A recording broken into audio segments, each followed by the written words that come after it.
ಈ ಸಮೀಕ್ಷೆ ನಡೆದಿದೆ. ಯಾರ್ಯಾರ ಪಾಲು ಏನಿದೆ, ಸಂವಿಧಾನದ ರೀತಿಯಲ್ಲಿ ಅವ್ರಿಗೆ ಏನು ಪಾಲು ಸಿಗಬೇಕಾಗಿದೆ ಆ ಪಾಲನ್ನು ಕೊಡೋದಕ್ಕೋಸ್ಕರ ಈ ಸಮೀಕ್ಷೆ ನಡೆಸಿದ್ದಾರೆ ರಾಜ್ಯ ಸರ್ಕಾರ. ನಮ್ಮ ರಾಜ್ಯದಲ್ಲಿ ಏನು ಮೀಸಲಾತಿ 50% ಇದೆ, ಬೇರೆ ರಾಜ್ಯಗಳಲ್ಲಿ 70, 71, 65 ಬೇರೆ ಬೇರೆ ಮೀಸಲಾತಿ ಪ್ರಮಾಣವನ್ನು ಇದೆ.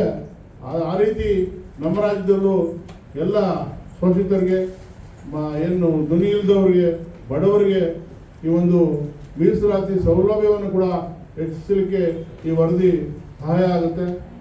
ಆ ಒಂದು ಕಾರಣದಿಂದ ಈ ವರದಿಯನ್ನು ಬಿಡುಗಡೆ ಮಾಡಿದ್ದಾರೆ. ಅದಿನ್ನೂ ಚರ್ಚೆಗೆ ನಡೀತಾ ಇದೆ. ಇದರ ಮಧ್ಯೆ ಕೆಲವರೆಲ್ಲ ಅಪಸ್ವರಗಳನ್ನು ಆಡ್ತಾ ಇದ್ದಾರೆ. ಸನ್ಮಾನ್ಯ ಮಾಜಿ ಮುಖ್ಯಮಂತ್ರಿಗಳು, ಕೇಂದ್ರ ಹಾಲಿ ಮಂತ್ರಿಗಳಾದಂಥ ಕುಮಾರಸ್ವಾಮಿ ಅವರು ಬೆಣ್ಣೆ ತಿಂದವರು ಯಾರು ಅಂತ ಕೇಳಿದ್ದಾರೆ. ಯಾರ ಅರ್ಹತೆ ಇದೆ ಅವ್ರು ಬೆಣ್ಣೆ ತಿಂತಾರೆ. ಇವ್ರಿಗೇನು ಹೊಟ್ಟೆ ನೋವು? ಇವ್ರಿಗೆ ಅರ್ಹತೆ ಇದೆ, ಇವರು ತಿನ್ನಲಿ. ಅವ್ರ ಪಾಲಿಗೇನು ನಾವು ಕೇಳೋದಲ್ಲ.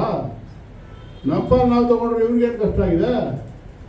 ರಾಜ್ಯ ಯಾರು ಒಬ್ಬರು ಸುತ್ತ, ಇವ್ರ ಮನೆ ಸುತ್ತ ಅಥವಾ ಯಾರಾದ್ರು ಒಬ್ಬರು ಸುತ್ತಾಗುತ್ತಾ?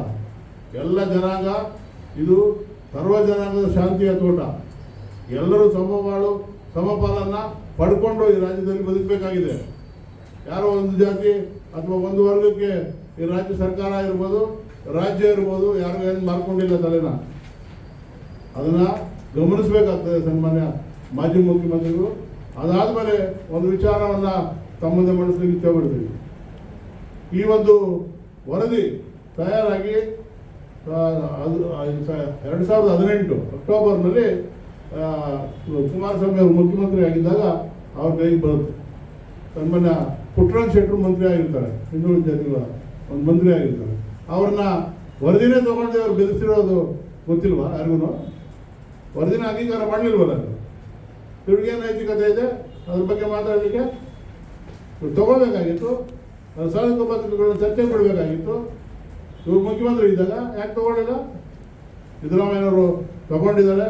2 ಸಾರಿ ಹಿಂದುಳಿದವರು ಮುಖ್ಯಮಂತ್ರಿ ಆಗಿದ್ದಾರೆ. ಇವರು ಹೊಟ್ಟೆ ಕಿಚ್ಚ. ಇದಕ್ಕೆ ಮುಖ್ಯವಾಗಿ ಮಾಜಿ ಮುಖ್ಯಮಂತ್ರಿಗಳು ಉತ್ತರ ಕೊಡಬೇಕಾಗ್ತದೆ. ಕುರುಬರು ಸಮಾಜದಿಂದ ಏನು ಒಬ್ಬ ಕುರಿಕಾಯೋನು 2 ಬಾರಿ ಮುಖ್ಯಮಂತ್ರಿ ಆಗಿ 16 ಸಾರಿ ಬಜೆಟ್ ಮಂಡಿಸಿದ್ದೆ ಇವ್ರ ಕಣ್ಣು ಕೆಸರಾಗ್ಬಿಟ್ಟಿದೆ. ಇದೆಲ್ಲ ಕಣ್ಣು ಕೆಂಪಗಾಗ್ಬಿಟ್ಟಿದೆ. ಇದನ್ನು ನಾವು ಖಂಡಿಸ್ತೀವಿ. ಅವ್ರ ಹೇಳಿಕೆಯನ್ನು ಅವರು ವಾಪಸ್ ಪಡ್ಕೋಬೇಕಾಗುತ್ತೆ. ಯಾಕೆ ಅಂತಂದರೆ ಎಲ್ಲರಿಗೂ ಸಮಾನವಾಗಿ ಬದುಕುವಂಥ ಹಕ್ಕು ಸಂವಿಧಾನ ಕೊಟ್ಟಿದೆ. ಬಾಬಾ ಸಾಹೇಬರು ಈ ದೇಶದಲ್ಲಿ ಒಬ್ಬ ಕೂಲಿ ಕಾರ್ಮಿಕನಿಗೂ ಒಂದೇ ಕೊಟ್ಟಿದೆ, ಪ್ರಧಾನಮಂತ್ರಿಗೂ ಒಂದೇ ಕೊಟ್ಟಿದೆ. ಸಮಾನವಾಗಿ ಬದುಕುವಂಥ ಹಕ್ಕು ಕೊಟ್ಟಿರುವಾಗ ಇವರು ಇನ್ನೊಬ್ಬರ ಬಗ್ಗೆ ಮಾತಾಡುವಂಥ ನೈತಿಕತೆ ಏನಿದೆ ಇವರಿಗೆ?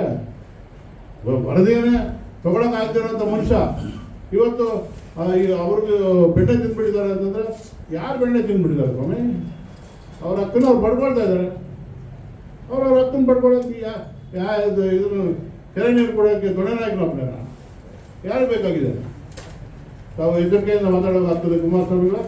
ಇಲ್ಲಾಂದರೆ ತಮ್ಮನ್ನ ಎಲ್ಲಿ ತಾವು ಬರ್ತೀರ ಅಲ್ಲಿ ಗೆರವ ಮಾಡಿ ತಮ್ಮ ವಿರುದ್ಧವಾಗಿ ನಾವು ಒಂದು ಪ್ರತಿಭಟನೆಯನ್ನು ಮಾಡಬೇಕಾಗ್ತದೆ ಅಂತ ಎಚ್ಚರಿಕೆಯನ್ನು ಕುಮಾರಸ್ವಾಮಿ ಹೇಳ್ತೀನಿ. ಹಾಗೆ ನಾವು ಪ್ರದೇಶ ಕುರುಬರ ಸಂಘದಿಂದ ಎಲ್ಲ ಜಿಲ್ಲೆಗಳಲ್ಲಿ, ಎಲ್ಲ ತಾಲೂಕುಗಳಲ್ಲಿ ಜನಾಂಗ ಇದೆ. ನಮ್ಮ ಸಂಘಟನೆ ಅಷ್ಟೇ ಬಲವಾಗಿದೆ. ನಾವೆಲ್ಲ ಕಡೆಯೂ ನಮ್ಮ ಸಂಘಟನೆಯನ್ನು ಬಲಪಡಿಸ್ತೀವಿ. ಮುಂದಿನ ದಿನದಲ್ಲಿ ಯಾರು ನಮ್ಮನ್ನು ವಿರೋಧಿಸ್ತಾರೆ ಅಥವಾ ಈ ವರದಿಯನ್ನು ವಿರೋಧಿಸ್ತಾರೆ ಅವ್ರ ವಿರುದ್ಧವಾಗಿ ನಾವು ಜನಗಳನ್ನು, ಹಿಂದುಳಿದ ವರ್ಗಗಳನ್ನ, ಎಲ್ಲ SC, ST, OBC, ಮೈನಾರಿಟಿ ಎಲ್ಲರನ್ನೂ ಕೂಡಿಸಿ ಈ ಒಂದು ನಮ್ಮ ಹಕ್ಕನ್ನು ಪಡ್ಕೊಳ್ಳೋದಕ್ಕೆ ಪ್ರಯತ್ನವನ್ನು ಮಾಡೇ ಮಾಡ್ತೀವಿ ಅನ್ನೋದ ಈ ಪತ್ರಿಕಾಗೋಷ್ಠಿ ಮುಖಾಂತರ ಹೇಳೋಕ್ಕೆ ಇಷ್ಟಪಡ್ತೀನಿ. ಸಂಘದ ವತಿಯಿಂದ ನಾವು ಖಂಡಿಸ್ತೇವೆ. ಯಾಕೆ ಅಂತಂದರೆ ಇವತ್ತು ನಮ್ಮ ಪ್ರಧಾನ ಕಾರ್ಯದರ್ಶಿ ಹೇಳಿದಾಗೆ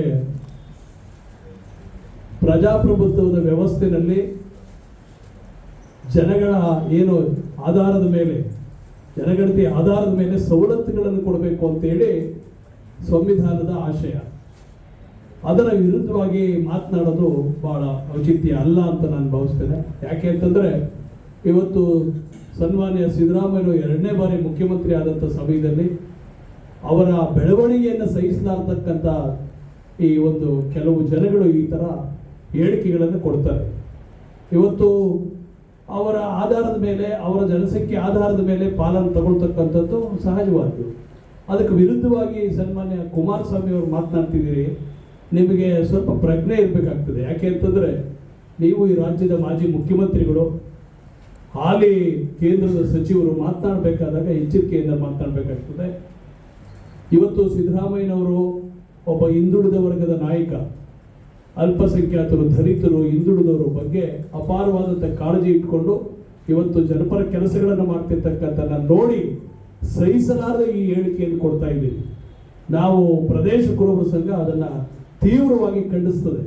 ಯಾಕೆ ಅಂತಂದರೆ ಇವತ್ತು ಒಬ್ಬ ಧೀಮಂತ ನಾಯಕನನ್ನು ಇವತ್ತು ನೀವು ಉತ್ತಮವಾಗಿ ಕೆಲಸ ಮಾಡ್ತಿರ್ತಕ್ಕಂಥ ಎಲ್ಲ ಬಡವರ್ಗದ ಪರವಾಗಿ ಕೆಲಸ ಮಾಡ್ತಕ್ಕಂಥ ಒಬ್ಬ ಮುಖ್ಯಮಂತ್ರಿಗಳನ್ನು ಅವರ ಬೆಳವಣಿಗೆಯನ್ನು ಸಹಿಸಲಾರದೆ ಈ ರೀತಿ ಮಾತನಾಡ್ತಿದ್ದೀರಿ. ಇವತ್ತು ಸಮೀಕ್ಷೆ ವರದಿಯ ಬಗ್ಗೆ ವಿರೋಧ ವ್ಯಕ್ತಪಡಿಸ್ತಕ್ಕಂಥ ಮುಂದುವರೆದ ಕೋಮಿನ ಎಲ್ಲ ನಾಯಕರು, ನೀವು ಗೆದಿಬೇಕಾದರೆ ಅಲ್ಪಸಂಖ್ಯಾತರು, ದಲಿತರು, ಹಿಂದುಳಿದವರು ಅಪಾರವಾದಂಥ ಮತಗಳನ್ನು ಹಾಕಿ ನಿಮ್ಮನ್ನ ಇವತ್ತು ವಿಧಾನಸಭೆ ಕಳಿಸ್ಕೊಟ್ಟಿದ್ದಾರೆ. ನೀವು ಕೇವಲ ಯಾವುದೋ ಒಬ್ಬ ನಾಯಕನ ಬೆಳವಣಿಗೆಯನ್ನು ಸಹಿಸಲಾರದೆ ಏನೇನೋ ಹೇಳಿಕೆಗಳನ್ನು ಕೊಡ್ತಾ ಇದ್ದೀರಿ. ಅದನ್ನ ಯಾವತ್ತೂ ಈ ಪ್ರದೇಶ ಕುರುಬರ ಸಂಘ ಒಪ್ಕೊಳ್ಳೋದಿಲ್ಲ. ಅದರ ಬಗ್ಗೆ ತೀವ್ರವಾಗಿ ಹೋರಾಟ ಮಾಡಲಿಕ್ಕೆ ಸದಾ ಸಿದ್ಧವಾಗಿರ್ತದೆ ಅಂತ ಹೇಳ್ತೇನೆ. ಅದೇ ರೀತಿ ಮುಂದಿನ ದಿನಗಳಲ್ಲೂ ಸಹ ಇವತ್ತು ಬಿಡ್ಲಿ, ಚರ್ಚೆಗೆ ಬಿಡ್ಲಿ, ಅದು ಏನಾಗುತ್ತೋ ಆಗಲಿ. ಏನಾದರೂ ತಿದ್ದುಪಡಿಗಳಿದ್ರೆ ಅವಕಾಶಗಳಿದೆ, ಮಾಡಲಿ, ಅದಕ್ಕೆ ಯಾರು ತಕರಾರು ಇರೋದಿಲ್ಲ.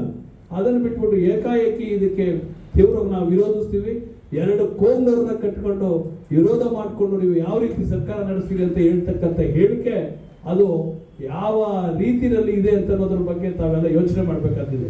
ಮಾಧ್ಯಮದ ಕೇಳಿದಲ್ಲಿ ನಾವು ಮನವಿ ಮಾಡ್ಕೊಳ್ಳೋದು ಇಷ್ಟೇನೆ, ಏನು ಸತ್ಯಕ್ಕೆ ಹತ್ತಿರವಾಗಿರ್ತದೆ ಅದನ್ನ ನೀವು ಪ್ರಚಾರ ಪಡಿಸೋದ್ರಲ್ಲಿ ಮಾಡಬೇಕು. ಅಲೆಮಾರಿಗಳು, ಆದಿವಾಸಿಗಳು, ಎಷ್ಟೋ ಜನ ವಂಚನೆಯಿಂದ ಏನು ಸವಲತ್ತುಗಳಿಂದ ವಂಚಿತರಾಗಿದ್ದಾರೆ.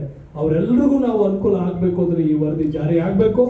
ಜಾರಿ ಆಗಿರತಕ್ಕಂಥದ್ದನ್ನ ಏನು ಇವತ್ತು ಮಂಡನೆ ಮಾಡಿರ್ತಕ್ಕಂಥನ್ನ ಎಲ್ಲ ಒಕ್ಕೋರ್ಲಿಂದ ಎಲ್ಲ ಏನು ಕ್ಯಾಬಿನೆಟ್ ಇರ್ತಕ್ಕಂಥ ಎಲ್ಲ ಮಂತ್ರಿಗಳು ಇದಕ್ಕೆ ಪೂರಕವಾಗಿ ಕೆಲಸ ಮಾಡಿ ಇವರ ಜನನ ಈ ಒಂದು ಏನು ಕೆಳವರ್ಗದ ಜನ, ಶೋಷಿತ ವರ್ಗದ ಜನ ಇದ್ದಾರೆ, ಅವರ ಏಳಿಗೆಗೆ ತಾವೆಲ್ಲ ಶ್ರಮಿಸಬೇಕು.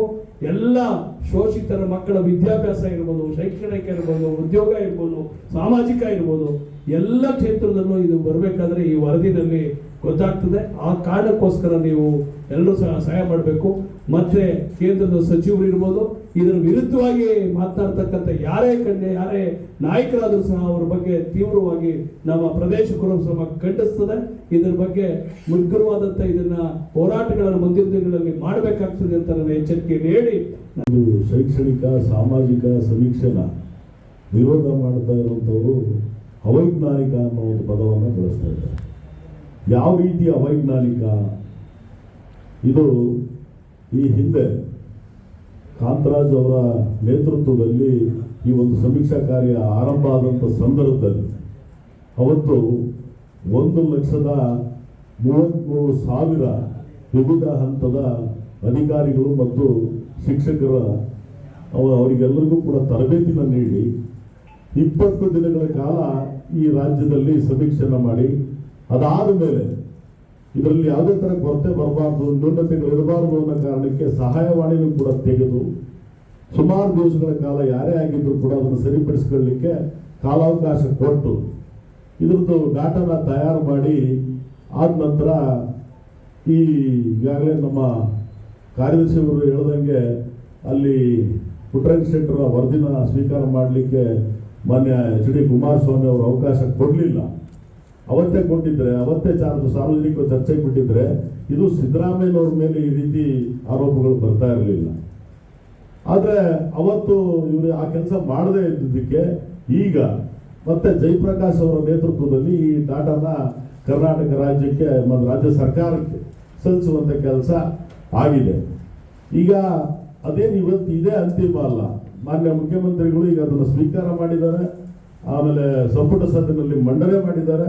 ಆ ಮಂಡನೆ ಆದ ಮೇಲೆ ಈಗ ಹೌಸಲ್ಲಿ ಚರ್ಚೆ ಆಗಲಿ, ಸಾರ್ವಜನಿಕವಾಗಿ ಚರ್ಚೆ ಆಗಲಿ, ನಿಮಗೆ ಏನಾದರೂ ಅದರಲ್ಲಿ ಸಮಸ್ಯೆಗಳಿದ್ರೆ ಅವನ್ನ ಮಾನ್ಯ ಮುಖ್ಯಮಂತ್ರಿಗಳ ಗಮನಕ್ಕೆ ತರುವಂಥ ಕೆಲಸವನ್ನು ಮಾಡಿ ನೀವು ಮೊಸರಲ್ಲಿ ಕಲ್ಲು ಹುಡುಕಂತ ಕೆಲಸನ ಮಾಡಬೇಡಿ. ಯಾಕೆ ಅಂತ ಹೇಳಿದ್ರೆ 1931ರಲ್ಲಿ ಬ್ರಿಟಿಷರ ಕಾಲದಲ್ಲಾದಂಥ ಗಣತಿ ಅದು ಬಿಟ್ಟರೆ ನೆಕ್ಸ್ಟ್ ಬಿಹಾರ್ನಲ್ಲಿ ಮಾತ್ರ ಇನ್ನೊಂದು ಬಾರಿ ಆಗಿದೆ.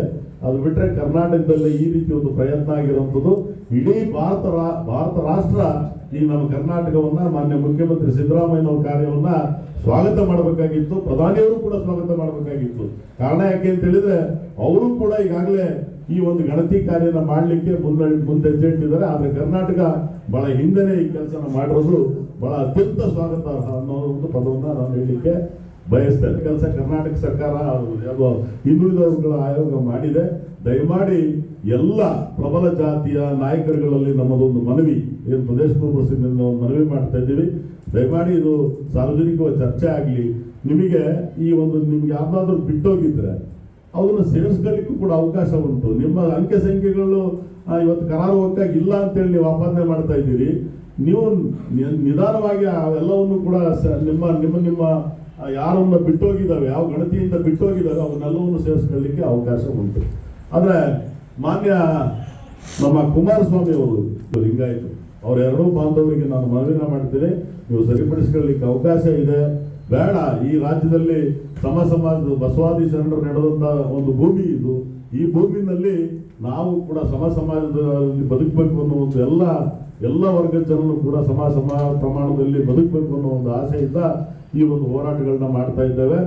ಈಗ ಮುಂದುವರಿದ ಭಾಗ ಇದನ್ನು ಯಾರೇ ವಿರೋಧ ಮಾಡೋರಿಗೂ ಕೂಡ ನಾವು ಮನವಿ ಮಾಡ್ತಾ